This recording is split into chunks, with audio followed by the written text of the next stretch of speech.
The prison was constructed in 1858. It was known as simply the Illinois State Penitentiary at Joliet.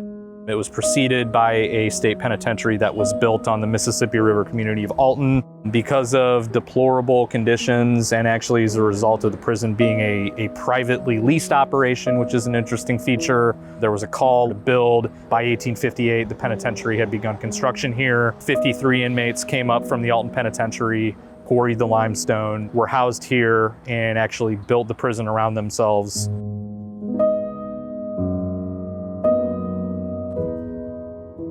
When we took over, not only did you have several burnt buildings, you had damaged structures, you had a variety of fence lines throughout the site for security reasons, razor wire, overgrowth, and just years of vegetation and trees. And we adopted what's known as a stabilized ruin.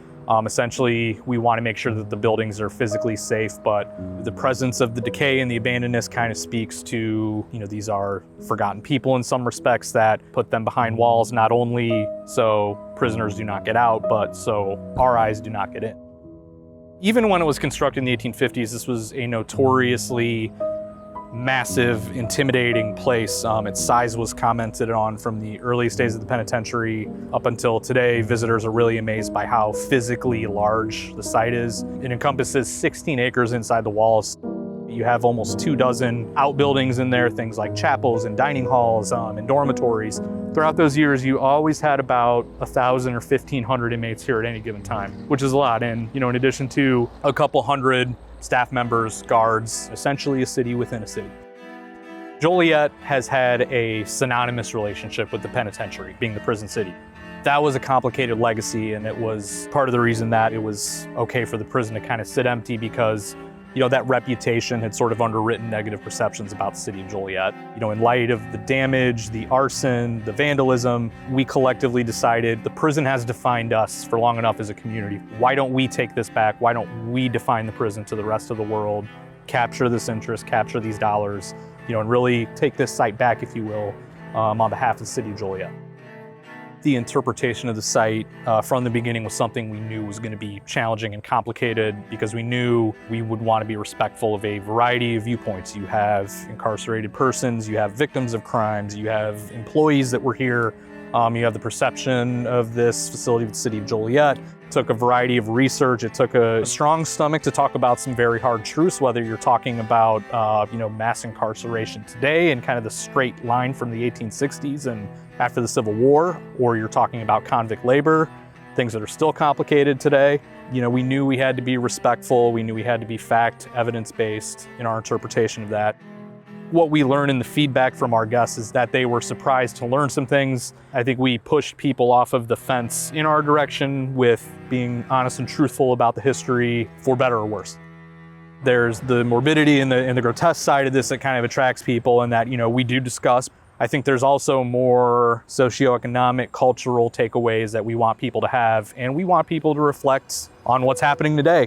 Most people are shocked to learn that it did hold maximum security inmates until 2002. You are walking the grounds where prisoners of the state of Illinois have been held for a century and a half. When you think about Leopold and Loeb and Richard Speck and these people, you're walking and you're working, in my case, where they were. More importantly, you have Ida B. Wells, who visited prisoners here 100 years ago, bring attention to the fact that black men were being over-incarcerated.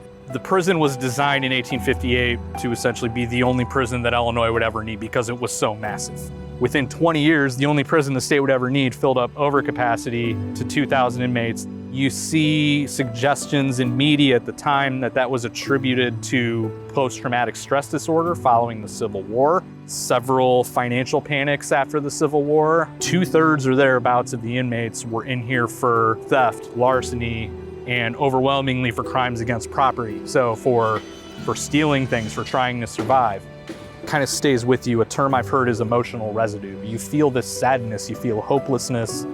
You do feel empathy, and that it's complicated, and that there are a variety of perspectives, and that once you see and walk these grounds, you really, it gives you a unique perspective. We have stoked conversations in the cars on the way home, if you will, that we've changed some minds, that we have created an empathy for not only incarcerated people, but Department of Corrections workers, just how complicated and sometimes messy incarceration can be, and it tells us a lot about our society for better or worse.